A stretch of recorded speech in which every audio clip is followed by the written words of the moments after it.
The streets of Atlanta are buzzing like never before, and the whispers that used to circle in hushed tones have now exploded into full-blown chatter that no one can ignore. Because when it comes to Kirk Frost, people always expect a little mess, a little chaos, maybe a questionable decision here and there. But nobody was prepared for the magnitude of scandal that is unfolding right now. And honey, it's not just your regular reality TV drama, it's a saga that feels like something straight out of a soap opera. Except the cameras weren't supposed to catch it this time, and yet somehow the receipts, the rumors, the late-night sightings, and the undeniable tension in his marriage have created a storm so loud that it's impossible to pretend it's not happening. Because what we're talking about here is a man who branded himself as a family man. The husband who swore he had everything under control. The businessman who claimed every questionable choice was just about protecting the empire. And yet behind that glossy facade, behind those Instagram family photos and those matching holiday pajamas, Kirk Frost was allegedly leading a double life that now has 2 women, 2 homes, 2 families, and countless fans shaking their heads, saying, "Not again, Kirk." And the gag is that it all started so quietly, so innocently, with little things Rashida noticed, little cracks that she at first tried to dismiss because when you've been married as long as they have, you learn to ignore the tiny red flags for the sake of peace. But those cracks widened, and soon the whispers weren't just whispers, they were alarms screaming in the night. Because Rashida knew deep down that the meetings Kirk claimed to attend weren't just meetings. That the excuses that stretched later and later into the night weren't just about business. That the faint smell of unfamiliar perfume lingering on his clothes wasn't just a fluke. And fans watching from the sidelines could sense it too, because Kirk has always had a history of questionable loyalty. And now the whispers were painting a picture of a man who wasn't just cheating, wasn't just playing around, but building an entire second household with a woman we'll call Monique. A woman who reportedly had been by his side for over 2 years, raising his alleged child, living in a townhouse in a quiet Atlanta suburb that Kirk himself helped her secure. A place where he stayed several nights a week under the guise of business trips. And let me tell you, when those receipts started surfacing, literal receipts for furniture deliveries, utility bills, even school tuition tied to Monique's address, the narrative shifted from rumor to reality, because suddenly Rashida had proof in her hands. Proof that the man she had defended time and again was possibly maintaining another life right under her nose. And when she confronted him, standing there with those papers in her hands, her voice cracking under the weight of betrayal as she demanded, "Tell me right now, Kirk, who is she? Who's this family you're taking care of while I'm here holding ours together?" It was the kind of moment that no reality TV producer could script, because this was real, raw, devastating, and Kirk, ever the smooth talker, tried to spin it with his usual line about how it's complicated and how business don't stop. But the truth was already written on those receipts. And no amount of slick words could erase what was staring Rashida in the face. And while she was shattered, embarrassed, and furious, Monique wasn't sitting quietly in the background anymore either. Because word spread quickly that she was done being hidden, done playing the role of invisible partner, and in her own heated argument with Kirk, she allegedly told him, "You can't keep pretending I don't exist. Kirk, I've been patient, I've kept your secrets. But I won't stay invisible forever." And those words carried a weight that cut through his carefully balanced facade like a blade, because here were 2 women, both invested, both hurt, both demanding recognition from a man who had built his brand on control yet now found himself drowning in chaos. And the fans, oh the fans, they ate it up, flooding social media with outrage, memes, and commentary, some urging Rashida to walk away once and for all, others dragging Kirk for repeating the same tired mistakes.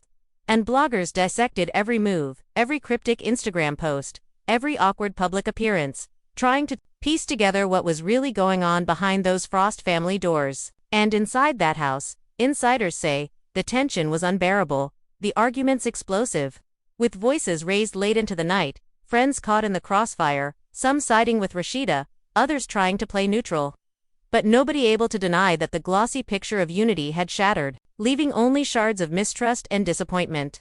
And yet the scandal didn't stop there, because Rashida, determined to face the truth head-on, decided to confront Monique directly, and when that meeting happened, insiders swear the air was thick enough to choke on, because Rashida walked in with her head high, her eyes burning, and said coldly, "So you're the one?" To which Monique, not backing down, shot back, "I'm not just the one. I'm the woman he's been with while you've been parading around thinking you have it all." And in that instant the room erupted into accusations, fury, heartbreak, with both women laying bare their pain and Kirk standing there, powerless, caught in the mess of his own making. And those who witnessed it said it was one of the most emotionally charged confrontations they had ever seen, with shouting, tears, threats. The kind of scene that made even the most loyal viewers question where Kirk's heart had ever truly been. And as the fallout spread beyond that room, Atlanta itself seemed to buzz with the weight of the scandal. Every salon, every barbershop, every street corner echoing with the same question: was Kirk Frost really living a double life all this time? And if so, how could Rashida ever forgive him again? Because while some say love makes you blind, the truth, when it stares you in the face, in the form of receipts, whispered promises, and shattered trust, is a light too bright to ignore. And now, the Frost family brand, once messy but enduring, sits on the edge of collapse, waiting to see whether Rashida will stay, whether Monique will step forward publicly, and whether Kirk, the man who swore he had it all under control, can survive the scandal that has finally caught up to him. The room was split in two, tension so thick it felt like the air itself might shatter, with Rashida and Monique locked in a standoff that was less a conversation and more a war zone, while Kirk stood frozen between them, a man drowning in the mess he had built with his own hands.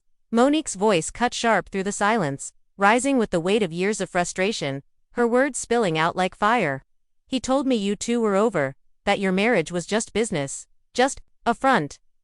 Do you know how many nights he stayed with me, promising me a future, while you thought you were the only one? The words pierced Rashida's chest, confirming the fear she had fought to bear: not just a physical betrayal, but one of the heart, lies spun to keep another woman close. Her voice trembled, yet it carried the edge of broken glass as she fired back. So while I was building a family and a brand, he was playing house with you. He fed you the same script he once gave me, while I fought for something real. The fragile silence cracked, and Kirk, desperate to contain the eruption, stepped in. Y'all need to chill, please. It ain't what it looks like. I messed up, I admit, but it's not like that. Rashida, Monique, you know what we had was complicated. His words only fanned the flames, and Monique, tears shining in her eyes, snapped. Complicated? You call my child complicated? The nights I waited, the promises you made, was that complicated too? You don't get to minimize me now. The word child froze Rashida in place, her eyes snapping to Kirk. What did she just say? Her voice was low, lethal. Kirk stumbled, words failing him, but Monique cut straight through. That's right, he has a son with me, and he's been lying to you about it the whole time. Silence swallowed the room, only Rashida's quickening breath breaking it. She had endured accusations, public humiliation, even DNA tests on television. But this was a new betrayal, raw and merciless, worse than anything she had braced herself for. Her knees wavered, pride alone holding her upright as she pressed her hand to her head, whispering, "You disgust me, Kirk." Online, fans erupted. Within hours, hashtags like Kirk Frost, Double Life, and Rashida Deserves Better trended. Blogs dissected every detail, and debate raged about whether this was finally the breaking point. Friends confirmed that Rashida stormed out in tears, slammed the door behind her, and later checked into a hotel with her kids, numb and pacing, replaying years of sacrifice and loyalty that now felt like a cruel joke. For Monique, confrontation brought no relief either. She ended up exposed, her private world dragged under a spotlight she never wanted. Neighbors saw her crying on her porch, screaming into the phone at Kirk, "I'm not your secret anymore," while he scrambled to hold together two crumbling lives. For the first time, it seemed Kirk couldn't spin the damage, couldn't smooth over the lies that were collapsing under their own weight. Friends and castmates chimed in. Carly Red told Rashida bluntly, "I warned you, he's made a fool out of you again." Erica Dixon showed sympathy but also disbelief at the dossier vu. Even Kirk's circle fractured, some defending him as a man who made mistakes, while others admitted his double life had finally caught him. Days later, Rashida met Kirk again at their house, but the atmosphere was ice. Without even looking at him, she said, "Say what you came to say, and don't lie to me this time." Shaken, Kirk confessed, "Yes, I was with Monique. Yes, we had a kid. But I never stopped loving you. You're my wife, my everything." Rashida laughed, bitter and hollow. "Your everything? You had two lives, Kirk. Two families. And now you stand here claiming I'm your everything. You can't even be honest with yourself." His silence was heavier than words, his head in his hands. Fans stayed glued, split between sympathy for Monique and anger at her role, but united in seeing Kirk as the villain of his own saga. Rashida's cryptic social media posts about betrayal and strength only deepened speculation, while Kirk went quiet, avoiding the public, letting whispers of more secrets grow louder. Each day, the drama spread like wildfire across Atlanta, and one question kept rising. How much longer could Kirk juggle these collapsing worlds before the truth buried him for good? What followed was not calm, but chaos, as every hidden truth clawed to the surface, leaving Rashida walking through her days with her head high but her smile never touching her eyes, and Kirk scrambling in the shadows, watching the empire of lies he built finally collapse around him. Conversations always felt distant, as if she carried a burden too heavy to put down. Friends noticed the change, her frame thinner, her voice quieter, her smile dimmer, while she kept up a brave face in public. Behind closed doors, she unraveled, lying awake night after night, staring at the ceiling, and wondering how she ever let herself believe Kirk had changed. She replayed every excuse, every unexplained trip, every late night that never added up, realizing, with a sickening twist, that she had been living blind, protecting a dream of love that was already broken. Kirk, meanwhile, was crumbling under the weight of his own deceit, trapped between two families stitched together by lies, now staring into the eyes of children and women who no longer trusted him. He called Rashida again and again, voicemails filled with cracked pleas. Babe, please, I know I hurt you, but we can fix this. Don't let this be the end. But she deleted them without a word, her silence louder than anything he could say. Fans noticed the split instantly. Where the Frosts once walked into events side by side, Rashida now arrived alone, her ring finger bare, her smile brittle. Paparazzi photos spread fast, headlines screaming, "Rashida done with Kirk." The gossip became relentless, and even loyal supporters began whispering that this time might be final. On the other side, Monique's frustration boiled into rage, as she realized Kirk wasn't choosing her either. Exposing him hadn't bound him closer, had left her mocked, labeled the side chick who thought she won. In bitterness, she sent Rashida a folder of proof, photos of Kirk at her townhouse, screenshots of sweet texts, even a birth certificate with his name scrawled on the father's line. When Rashida opened it, her hands shook, her breath froze, and tears blurred the words she never wanted to see. How could he humiliate me like this? She whispered to herself in the empty room, grief slicing deeper than words. The betrayal spread like fire once whispers of a child reached the cast of Love and Hip Hop. Cameras weren't rolling, but producers smelled gold, pushing to capture every tear and confrontation. For Rashida, this was no scripted plotline. Was her real life collapsing on camera? When she discovered producers were planning to spotlight the scandal, she lashed out, shouting, "This isn't entertainment, this is my life. Do you even know what this is doing to my kids?" Crew members were stunned. Gone was the calm, business-minded Rashida. They saw a woman torn open at the breaking point. Kirk's silence only deepened suspicion. While fans demanded answers, he hid, ducking cameras and avoiding friends, his absence fueling the fire. Monique, tired of waiting, went live in a tearful broadcast that exploded online. "I'm tired of being the secret. I'm tired of protecting a man who won't claim his own child. Kirk Frost has been living in my house, raising my son, while lying to Rashida. Enough is enough." Within minutes, blogs reposted it, hashtags like #Kirk exposed and #Team RASHEED trended, and fans cried out in disbelief. The pain reached Rashida's children, too. One of her sons came home in tears after hearing whispers at school, asking, "Mom, is it true? Do we have a brother we don't know about?" Rashida hugged him close, whispering, "I love you, don't ever doubt that." Even as her own heart broke, friends said she wept for hours, not only for herself, but for the innocence her children had lost. Desperate, Kirk set up a meeting with both women, hoping for forgiveness, but the moment erupted into chaos. Rashida sat rigid, refusing to meet his eyes, while Monique stormed in ready to unleash every wound. "You ruined me, Kirk," she shouted. "You told me I was your future," then ran back to her like I was nothing. He stammered, "I didn't mean for it to go this far, I was just trying to keep everyone happy." But Rashida's bitter laugh cut him down.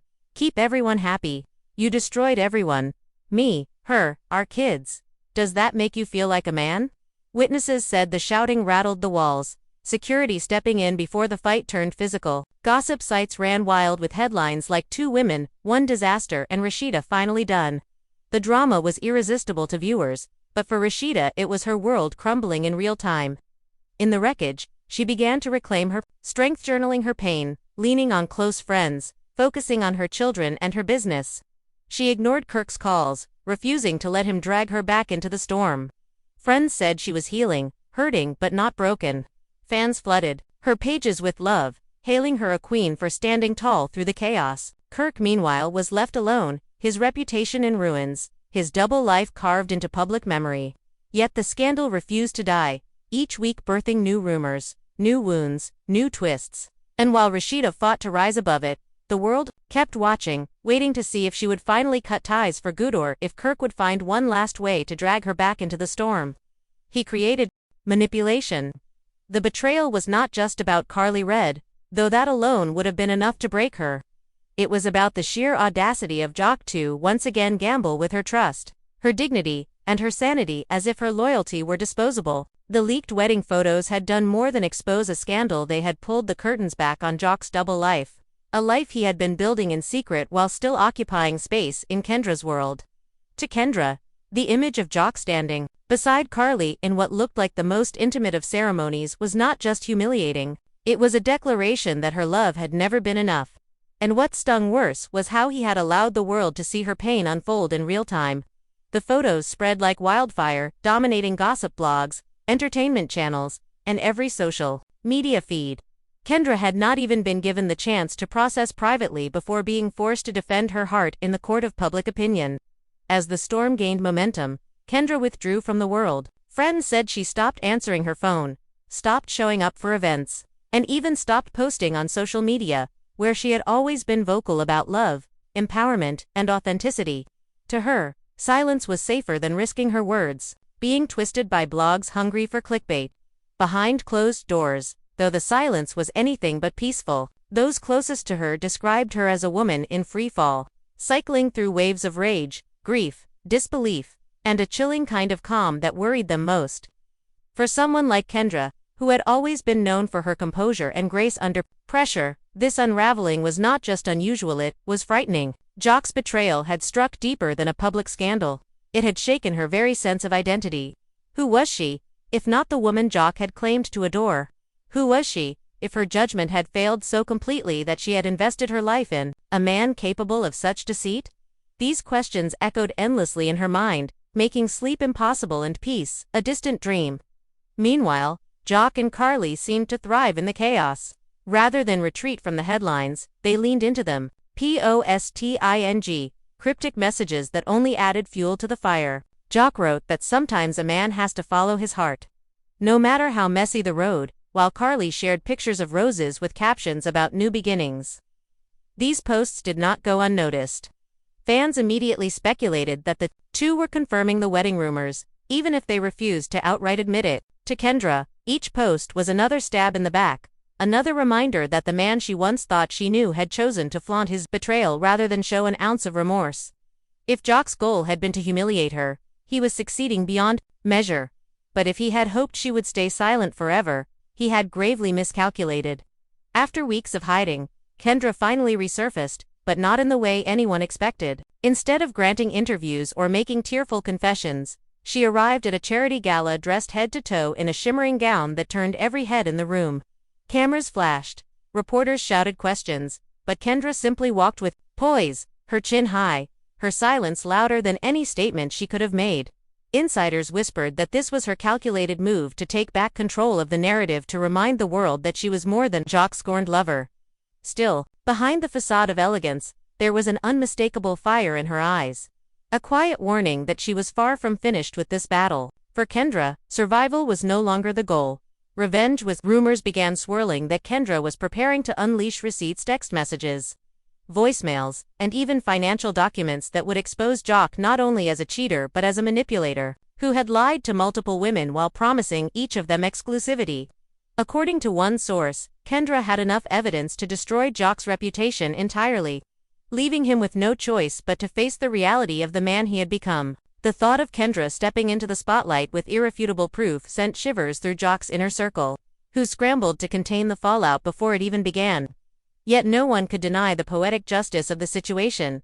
The very Man who had lived for attention was now terrified of the wrong kind of attention finding him. Carly, on the other hand, seemed unbothered. She doubled down on her role in the scandal, giving interviews where she brushed off the criticism and claimed she was simply following her heart. But even as she smiled for the cameras, cracks began to show in her carefully curated confidence. Whispers suggested that Jock was not as committed as Carly believed. That even while standing beside her in those wedding photos, he was sending late-night messages to other women. To some, Carly appeared more like a pawn in Jock's game than a partner in his future. The irony was not lost on Kendra, who watched from a distance as the woman who had once mocked her as too soft now endured the very same treatment. For Kendra, it was a bittersweet vindication. The pain was still raw, but the balance of power was shifting in her favor. By the time the reunion show loomed, tensions were at an all-time high. Producers knew they had struck gold with this storyline, and they pulled every string to ensure all parties would be in the same room. Kendra, Jock, and Carly all seated just feet apart, with cameras rolling and millions watching was the perfect recipe for explosive television.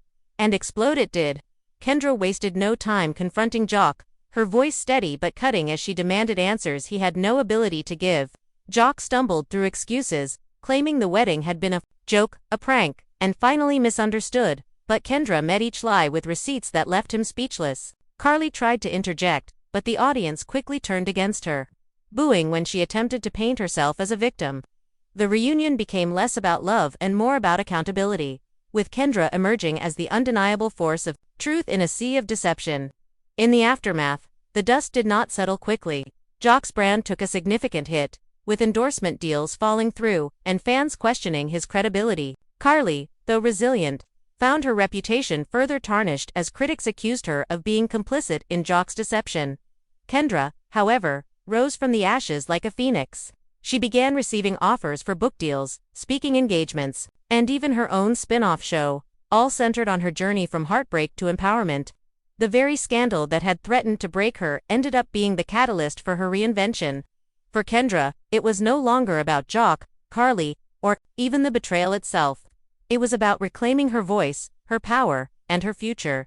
And as for Jock, those who once called him untouchable now saw him for what he was, a man whose charm had expired, whose games had caught up to him, and whose empire had crumbled under the weight of his own arrogance.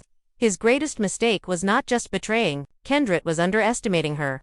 Because in the end, Kendra did not just survive his betrayal, she turned it into her greatest victory, proving that no secret, no scandal, and no man could ever define her. The explosion he caused may have destroyed the life she once knew, but it also cleared the way for a new beginning, one entirely on her terms. And that, more than anything, was the revenge Jock never saw coming. The drama between Kendra, Jock, and Carly has left the internet buzzing, but the story is far from over. Do you think Jock and Carly's wedding was real, or just another stunt to stir up attention? Was Kendra right to clap back with her receipts, or should she have left Jock to his own mess? We want to hear from you. Drop your thoughts in the comments below and join the conversation. If you enjoyed this deep dive into the chaos, make sure to hit that like button, subscribe, and turn on notifications so you never miss an update on the wildest twists from your favorite stars. Trust me, the next chapter in this saga is coming, sooner than you think, and you'll want to be here when it breaks.